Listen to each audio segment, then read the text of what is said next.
Hello students, welcome to my YouTube channel Home Education.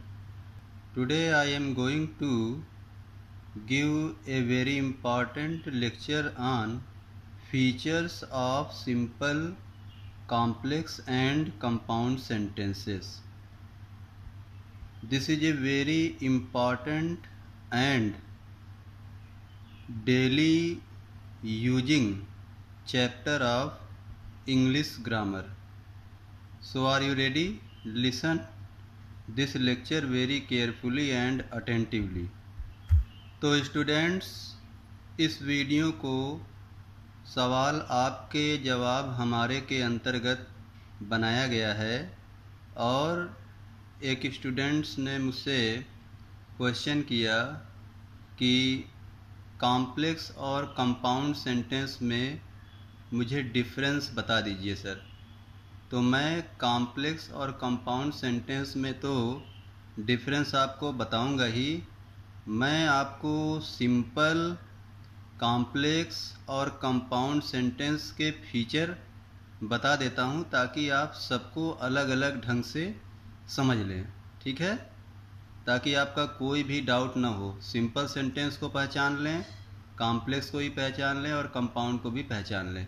ठीक है, तो ये वीडियो मेरा उस स्टूडेंट के लिए बना हुआ है और ये आपके लिए भी बना हुआ है, और इसे बहुत ध्यान से सुने और नोट करें।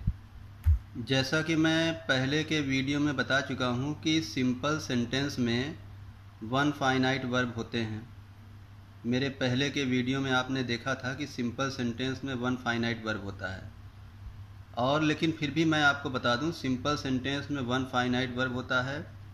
आपको मैं जल्दी दो एग्जांपल दे दूं सिंपल सेंटेंस का। पहला एग्जांपल देखिए, he went to Agra to see the Taj. अब इस एग्जांपल में आप देख रहे होंगे ये एग्जांपल सिंपल सेंटेंस का है। He went to Agra to see the Taj. Simple sentence का ये एग्जांपल इसलिए है क्योंकि इसमें सिर्फ एक ही वर्ब आया है, वो है वेंट। और दूसरा वर्ब अगर आपको दिख रहा है सी, तो वो टू के साथ है, ये इन्फिनिटिव कहलाएगा, मतलब ये नॉन फाइनाइट वर्ब कहलाएगा, ये मेन वर्ब नहीं कहलाएगा। तो मेन वर्ब को फाइनाइट वर्ब कहते हैं। तो सिंपल सेंटेंस में सिर्फ एक मेन वर्ब होता है, एक फाइनाइट वर्ब होता है, वो है वेंट। इस एग्जांपल में आपको दिखा। इसी तरीके से आप दूसरा एग्जांपल देखिए सिंपल सेंटेंस का, on receiving email she replied. इस एग्जांपल में आप देखेंगे तो इसमें सिर्फ एक ही वर्ब है अंडरलाइन किया हुआ, रिप्लाइड, और यही मेन वर्ब है, और कोई दूसरा इसमें वर्ब नहीं है। अगर आपको लगता है कि इसमें कोई दूसरा वर्ब है तो आप समझ लीजिए कि वो वर्ब नहीं है। मैं आपको बिल्कुल आश्वासन दे रहा हूँ। जैसे मान लीजिए बहुत से स्टूडेंट सोच रहे होंगे रिसीविंग वर्ब है, तो मैं आपको बता दूँ ये नॉन फाइनाइट वर्ब है। बहुत से स्टूडेंट सोच रहे होंगे सी वर्ब है, लेकिन ये सी नॉन फाइनाइट वर्ब है। आइए मैं आपको जल्दी बता दूं क्यों ये वर्ब नहीं है, सी या रिसीविंग। मैंने आपको इससे पहले वाले वीडियो में बताया था कि जो फाइनाइट वर्ब होता है, फाइनाइट वर्ब जो होता है उसका एक सब्जेक्ट होता है। तो मान लीजिए ये वेंट वर्ब है तो इसका सब्जेक्ट ही है, तो इसलिए ये मेन वर्ब या फाइनाइट वर्ब कहलाएगा। इसी तरीके से ये रिप्लाइड वर्ब है तो इसका सब्जेक्ट शी है, तो इसलिए ये मेन वर्ब या फाइनाइट वर्ब कहलाएगा। लेकिन जो ये सी है, सी का तो कोई सब्जेक्ट है नहीं, इसलिए ये वर्ब या मेन वर्ब नहीं कहलाएगा, ये नॉन फाइनाइट वर्ब कहलाएगा। इसी तरीके से रिसीविंग है, रिसीविंग का कोई सब्जेक्ट नहीं है, इसलिए ये रिसीविंग नॉन फाइनाइट वर्ब कहलाएगा। तो सिंपल सेंटेंस में सिर्फ एक ही वर्ब होता है, फाइनाइट वर्ब एक होता है। ठीक है, और अगर वर्ब दिखते हैं तो वो नॉन फाइनाइट वर्ब होगा। तो इस तरीके से आपने सिंपल सेंटेंस को जाना। अब आप आगे बढ़िए।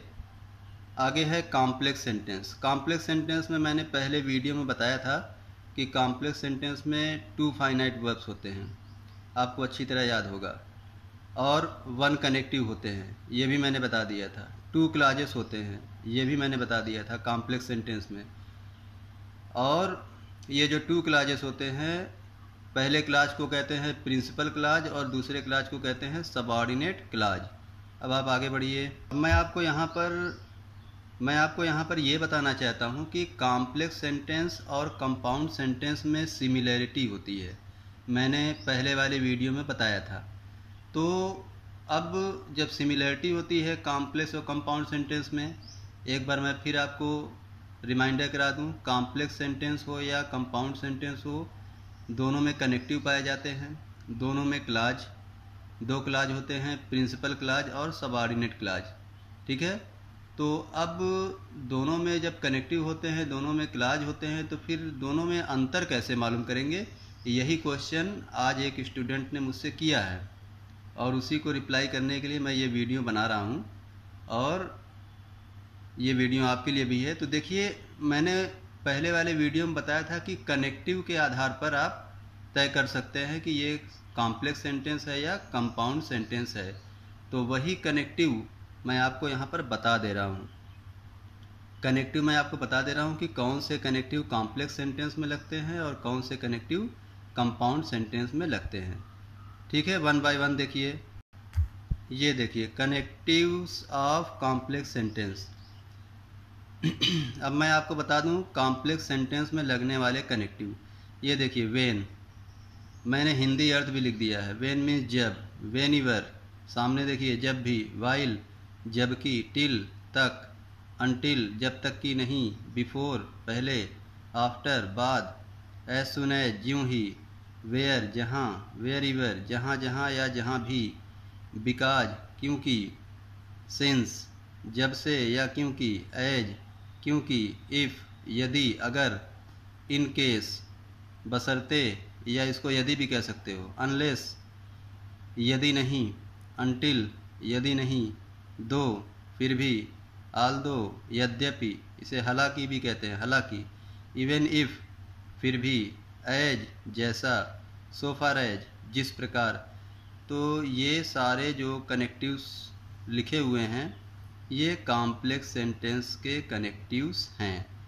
अब इन कनेक्टिव्स के आधार पर आप पता लगा सकते हैं कि ये सेंटेंस कॉम्प्लेक्स है और कंपाउंड सेंटेंस का कनेक्टिव्स अलग होगा। तो आगे बढ़िए, ये देखिए कनेक्टिव्स ऑफ कंपाउंड सेंटेंस, देख रहे हैं आप, कनेक्टिव्स ऑफ कंपाउंड सेंटेंस। तो ये देखिए कनेक्टिव्स ऑफ कंपाउंड सेंटेंस क्या है, एंड और, एज वेल एज या अथवा, और अन्यथा, अदरवाइज अदरवाइज अन्यथा, आर को या कहते हैं, बट लेकिन, हाउएवर फिर भी, स्टिल फिर भी, येट फिर भी, नेवरदलेस फिर भी, वाइल जबकि, फिर भी या तो भी कह सकते हैं, वाइल जबकि, देयरफॉर इसलिए, फॉर क्योंकि, सो इसलिए, हेंस अतः।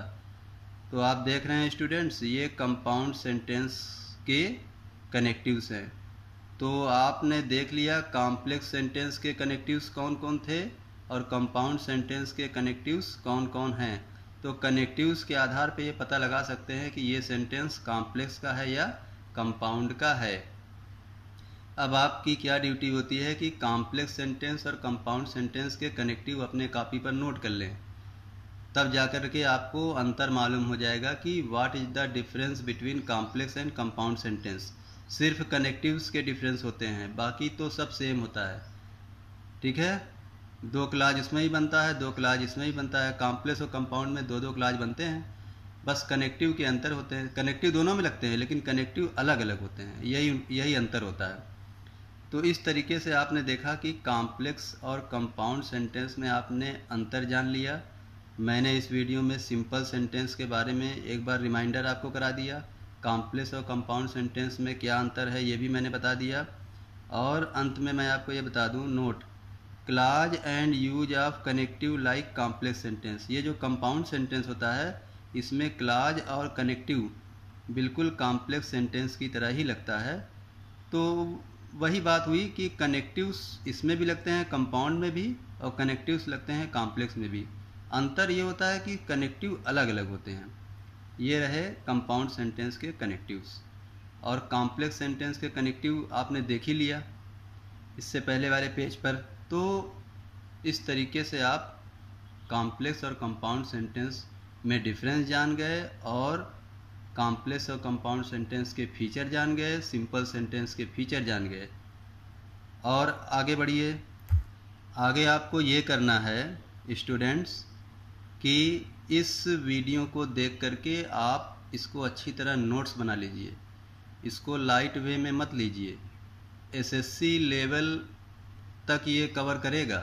ये ग्रामर जो मैं बता रहा हूँ आपको, इसको आप क्लास 8 से लेकर के 12 तक तो ये काम आने वाला है ही, साथ साथ ये आपके एसएससी लेवल और कंपटीशन लेवल तक ये आपको काम आने वाला है। और ये आपकी इंग्लिश स्पीकिंग स्किल को सुधारने वाला है। इसको आप लाइट वे में मत लीजिए, इसका नोट्स बनाइए और इसको ज़्यादा से ज़्यादा सुनिए और इसको ज़्यादा से ज़्यादा आप शेयर भी करिए जो आपके ख़ास हों, ताकि सभी को नॉलेज प्राप्त हो सके। और इस ग्रामर के लेसन को और या अधिक ग्रामर के लेसन्स को जानने के लिए, सुनने के लिए मेरे चैनल को आप सब्सक्राइब कर दीजिएगा।